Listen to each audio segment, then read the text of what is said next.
নমস্কার বন্ধুরা, আমি সোমা বলছি। আশা করছি আপনারা সবাই ভালো আছেন। আমি করব মোচার ঘন্ট।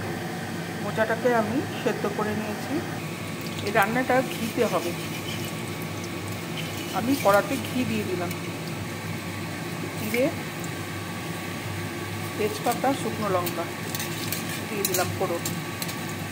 ফোড়নটা ভাজা হয়ে গেছে, দিয়ে দিচ্ছি আলুর টুকরো। আলুটা ভাজা ভাজা হবে। আলুটা ভাজা হয়ে গেছে।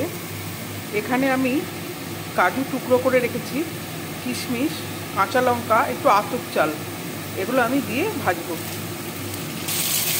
এর আগেও আমি অনেক রকম মোচার ঘন্ট করে দেখিয়েছি, তবে এই মোচার ঘন্টটা একেবারেই আলাদা। এটা বহু পুরনো দিনের একটা রেসিপি।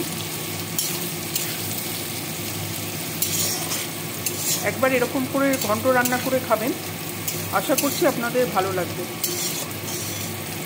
চালটা একটু দিয়েছি, কিন্তু যখন এটা ফুলে যাবে চালটা, তখন একটু বেশি হয়ে যাবে।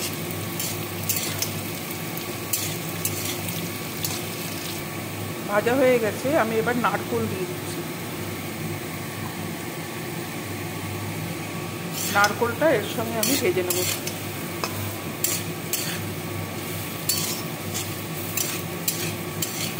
তাতে টেস্টটা খুব ভালো হয়।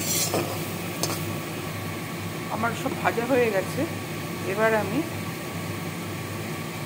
আদা বাটা, লবণ, হলুদ, আমি এখানে 1.5 চামচ চিনি দেবো।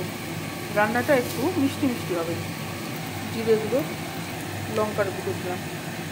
এবার মশলাটা দিয়ে আমি কষিয়ে নেব।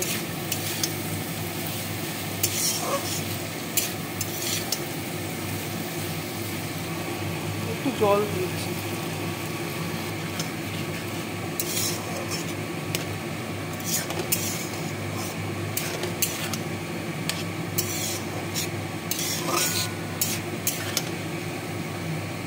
মশলাটা কষানো হয়ে গেছে। এবার সেদ্ধ মোচাটা আমি দিয়ে দিচ্ছি।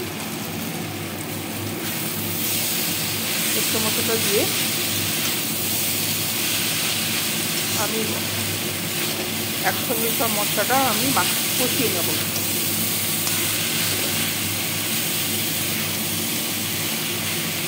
আমি কষিয়ে সামান্য একটু জল দিয়েছি।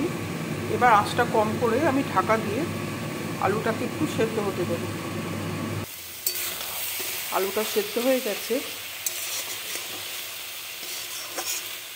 জলটাও শুকিয়ে গেছে।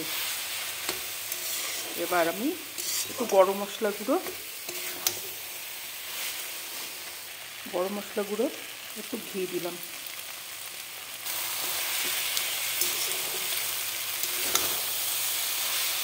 আমার মোচার ঘন্ট তৈরি হয়ে গেল। কেমন লাগলো রেসিপিটা আমাকে জানাবেন। ভালো লাগলে আমার সঙ্গে থাকার জন্য আমি আপনাদেরকে অনুরোধ জানাচ্ছি। নমস্কার।